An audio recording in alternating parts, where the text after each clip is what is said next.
Sri Bandi Sanjay Kumar, Minister of State, Ministry of Home Affairs, Sri Krishna Prasad Teneti, Member of Parliament, Sri Govinda Mohan, Union Home Secretary, Sri Tapan Kumar Deka, Director Intelligence Bureau, Sri Daljit Singh Chaudhary, Director General Border Security Force, हमारे forces के सारे अधिकारी वर्ग, मेरे बहादुर जवानों, media के मित्रों व देवियों व सज्जनों,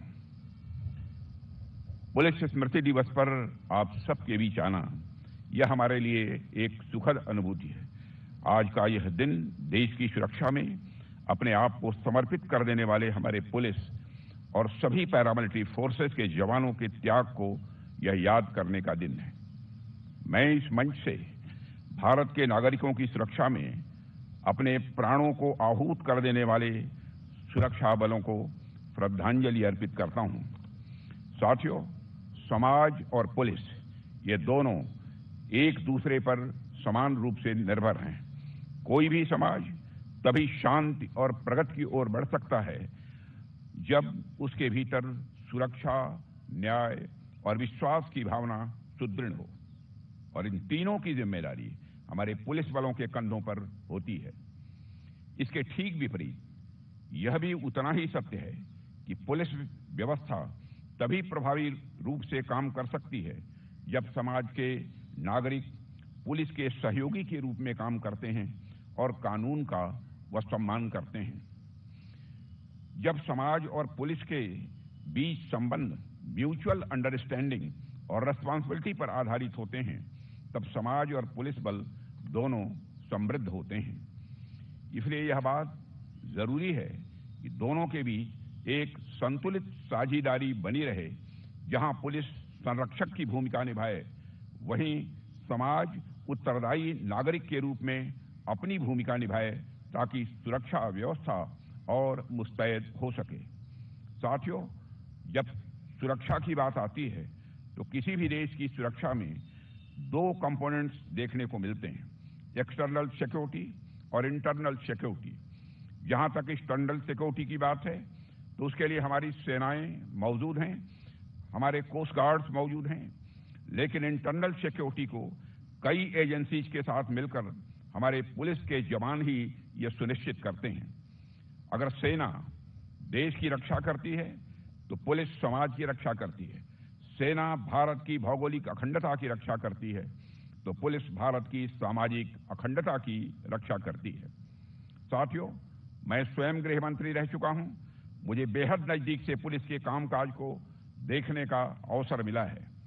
इसके अलावा रक्षा मंत्री के रूप में मुझे सेना के कामकाज को भी नजदीक से देखने का अवसर मिल रहा है।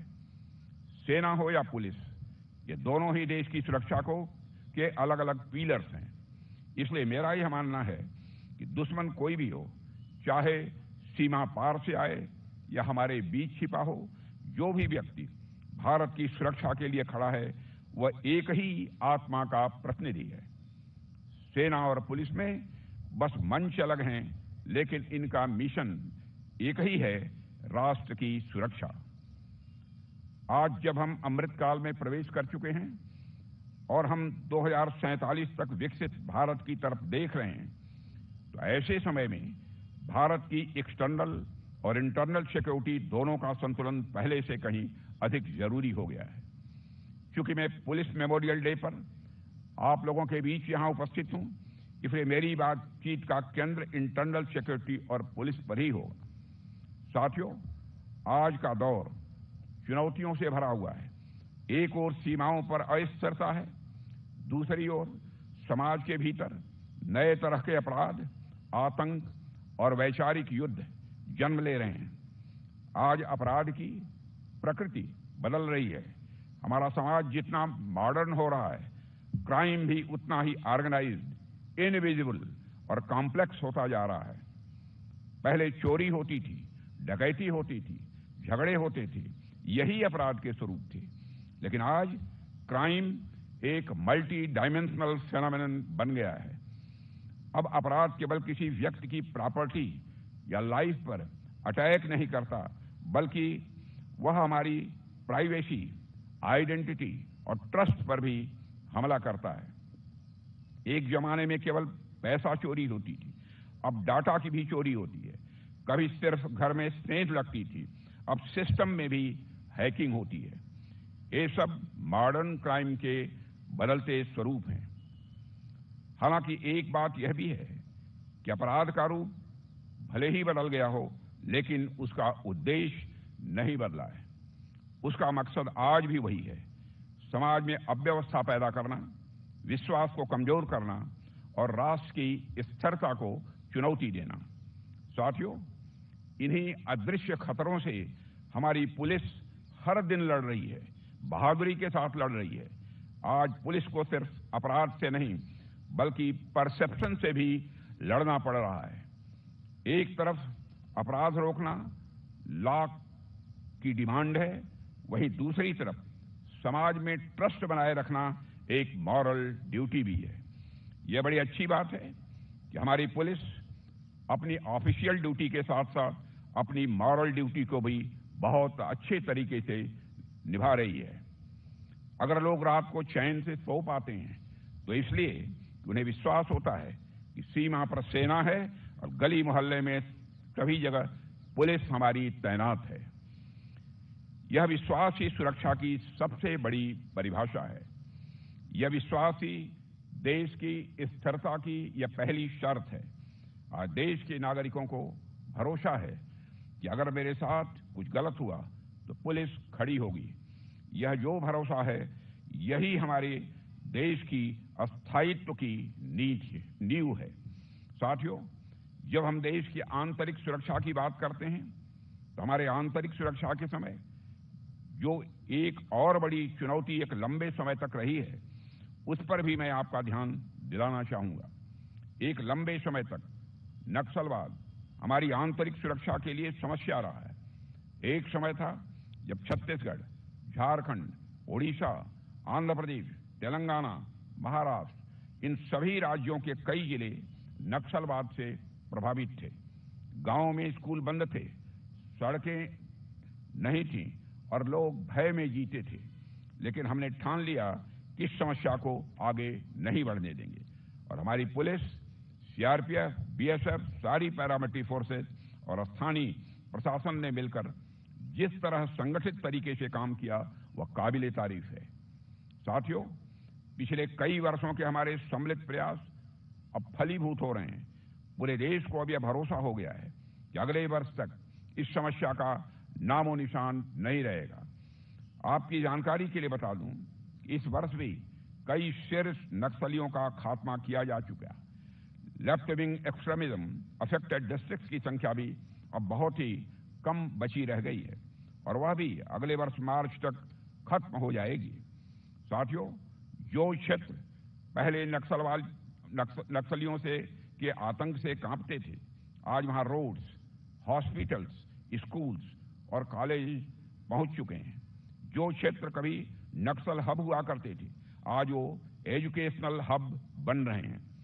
आज वहां बच्चे मोबाइल चला रहे हैं, कंप्यूटर चला रहे हैं, बड़े सपने देख रहे हैं। भारत के जो क्षेत्र रेड कॉरिडोर के नाम से कुख्यात थे, वह अब ग्रोथ कॉरिडोर में बदल रहे हैं। सरकार जो इतने परिवर्तन कर पाई है, उसमें बहुत बड़ा योगदान हमारे पुलिस बलों का और हमारे सुरक्षा बलों का है। नक्सलियों के विरुद्ध अभियान की सफलता का आकलन इस बात से किया जा सकता है कि जो नक्सली पहले स्टेट के खिलाफ हथियार उठाते थे, आज वही नक्सली आत्मसमर्पण कर खुद को विकास की मुख्य धारा से जोड़ रहे हैं। सुरक्षा बलों के अथक प्रयासों से यह समस्या अब इतिहास बनने जा रही है। इसके लिए हमारे सभी सुरक्षा कर्मी बधाई के पात्र हैं। साथियों, एक सरकार के रूप में हमने सिर्फ देश की सुरक्षा पर ही नहीं, बल्कि देश की सुरक्षा में लगे हुए अपने पुलिस बलों पर भी ध्यान दिया है। यह बड़े अफसोस की बात है कि एक लंबे समय तक पुलिस के योगदान को एक समाज के रूप में, एक राष्ट्र के रूप में हमने उतना रिकॉग्नाइज नहीं किया था। उनकी स्मृतियों को जीवंत बनाने के लिए जो सकारात्मक प्रयास जितने होने चाहिए थे, नहीं किया गया था। लेकिन प्रधानमंत्री श्री नरेंद्र मोदी जी के नेतृत्व में हमारी सरकार ने पुलिस के हमारे साथियों की स्मृति को जीवंत रखने के लिए, उनके प्रति सम्मान व्यक्त करने के लिए 2018 में नेशनल पुलिस मेमोरियल की भी स्थापना की। इसके अलावा हमने पुलिस को अत्याधुनिक हथियारों के साथ साथ बेहतर सुविधाएं भी दी हैं। पुलिस बलों के मॉडर्नाइजेशन के लिए स्टेट को भी पर्याप्त रिसोर्सेज दिए जा रहे हैं। आज हमारे पुलिस बलों के पास surveillance system, drones, forensic labs और डिजिटल पुलिसिंग जैसे आधुनिक साधन हैं। हालांकि पुलिस को मिल रही इन तमाम सुविधाओं के बीच मैं ये कहना चाहूंगा कि एक राष्ट्र के रूप में हमारे पास चुनौतियां बहुत ज्यादा हैं, लेकिन उन चुनौतियों से निपटने के लिए हमारे पास रिसोर्सेज लिमिटेड हैं। इसलिए हमें उन रिसोर्सेज का ऑप्टिमम यूटिलाइजेशन करने पर भी ध्यान देना होगा और यह काम तब हो सकता है जब हम सिक्योरिटी एजेंसीज के साथ कोऑर्डिनेशन एंड इंटीग्रेशन के साथ काम करें। सशक्त पुलिस ही सशक्त राष्ट्र की निर्माण कर सकती है और यही हमारा ध्येय होना चाहिए। साथियों, मैं यह मानता हूं कि सिर्फ इस जन्म का ही नहीं बल्कि यह आपके पिछले जन्मों के पुण्य कर्मों का परिणाम है कि आपको पुलिस के माध्यम से जनता की सेवा करने का सौभाग्य मिला है। इसलिए हमें यह सुनिश्चित करना होगा कि वर्दी अधिकार का नहीं, यह सेवा का प्रतीक बने। मुझे पूरा विश्वास है कि आप सब लगातार इसी संकल्प के साथ राष्ट्र सेवा में लगे रहेंगे। मैं एक बार फिर अपने सभी सुरक्षा बलों, पुलिसकर्मियों और उनके परिवारों के प्रति गहरी कृतज्ञता व्यक्त करता हूं और अंत में आप सभी को दीपावली की हार्दिक शुभकामनाएं देते हुए अपना निवेदन यहीं समाप्त करता हूं। बहुत बहुत धन्यवाद।